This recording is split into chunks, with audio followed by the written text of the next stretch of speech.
Hey guys. Well, I have nothing witty and philosophical to say today, so I'm just going to tell you that I'm going to read Chapter 3 of Pride and Prejudice and Zombies.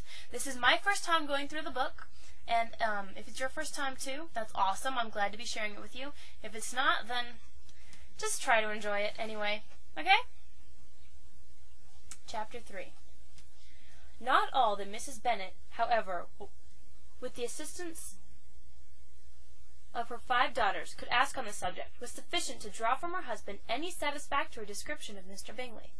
They attacked him in various ways, with barefaced questions, ingenious suppositions, and distant surmises, but he eluded the skill of them all, and they were at last obliged to accept the second-hand intelligence of their neighbour, Lady Lucas.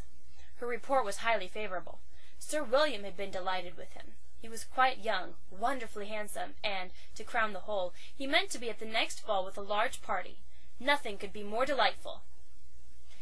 "If I can but see one of my daughters happily settled at Netherfield," said Mrs. Bennet to her husband, "and all the others equally well married, I shall have nothing to wish for."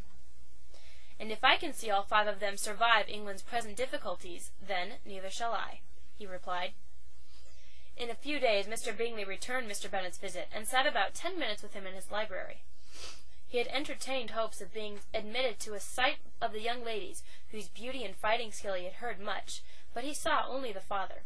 The ladies were somewhat more fortunate, for they had the advantage of ascertaining from an upper window that he wore a blue coat, rode a black horse, and carried a French carbine rifle upon his back, quite an exotic weapon for an Englishman.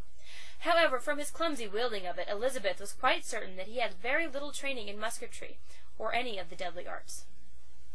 An invitation to dinner was soon afterwards dispatched, and already had Mrs. Bennet planned the courses that were to credit her housekeeping, when an answer arrived which deferred it all. Mr. Bingley was obliged to be in town the following day, and, consequently, unable to accept the honour of their invitation, etc. Mrs. Bennet was quite disconcerted. She could not imagine what business he could have in town so soon after his arrival in Hertfordshire. Lady Lucas quieted her fears a little by starting the idea of his being gone to London only to retrieve a large party for the ball, and a report soon followed that Mr. Bingley was to bring 12 ladies and 7 gentlemen with him to the assembly. The girls grieved over such a number of ladies, but were comforted by hearing that instead of 12 he had brought only 6 with him from London, his 5 sisters and a cousin. And when the party entered the ball, it consisted of only 5 altogether: Mr. Bingley, his 2 sisters, the husband of the eldest, and another young man. Mr. Bingley was good-looking and gentlemanlike. He had a pleasant countenance and easy, unaffected manners.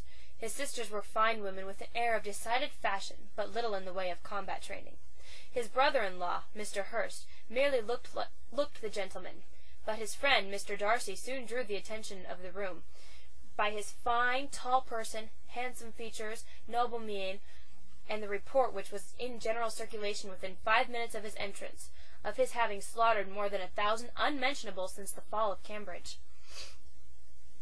The gentlemen pronounced him to be a fine figure of a man, the ladies declared he was much handsomer than Mr. Bingley, and he was looked at with great admiration, until his manners gave a disgust which turned the tide of his popularity, for he was discovered to be proud, to be above his company, and above being pleased.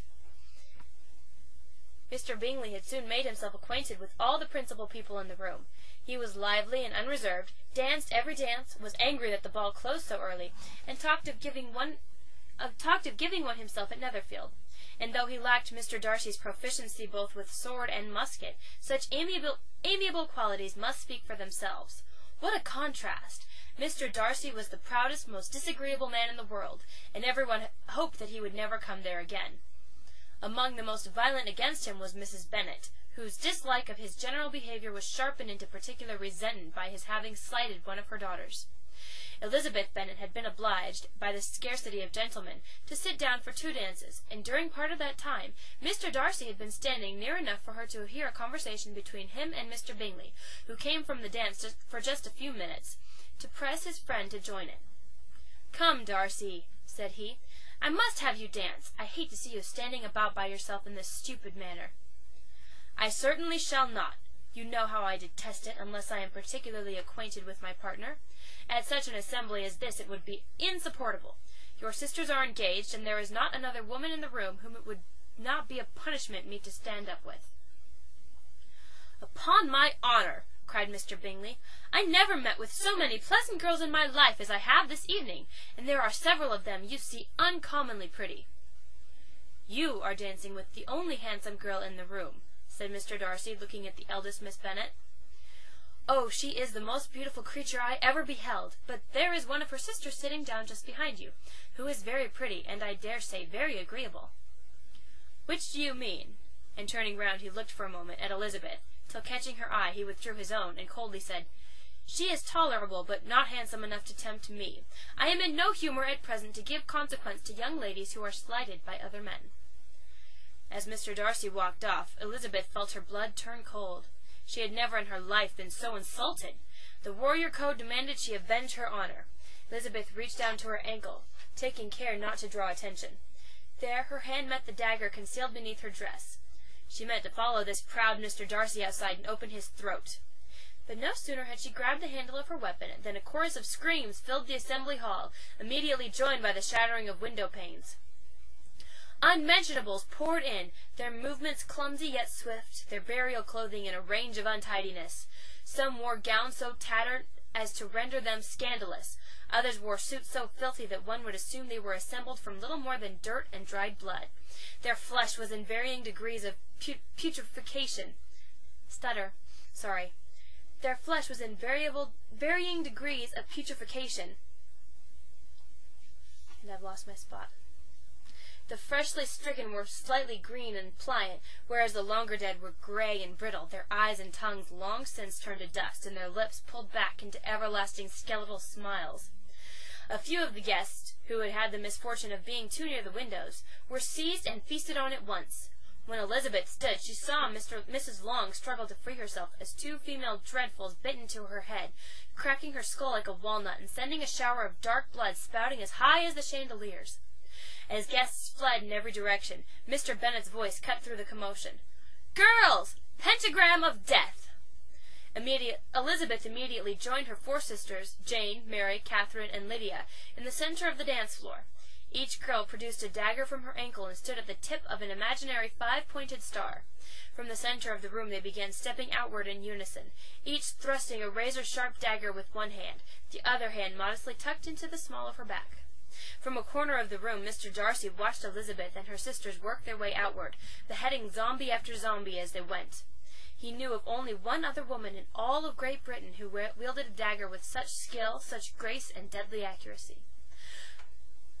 By the time the girls reached the walls of the assembly hall, the last of the unmentionables lay still. Apart from the attack, the evening altogether passed off pleasantly for the whole family. Mrs. Bennet had seen her eldest daughter much admired by the Netherfield party. Mr. Bingley had danced with her twice, and she had been distinguished by his sisters.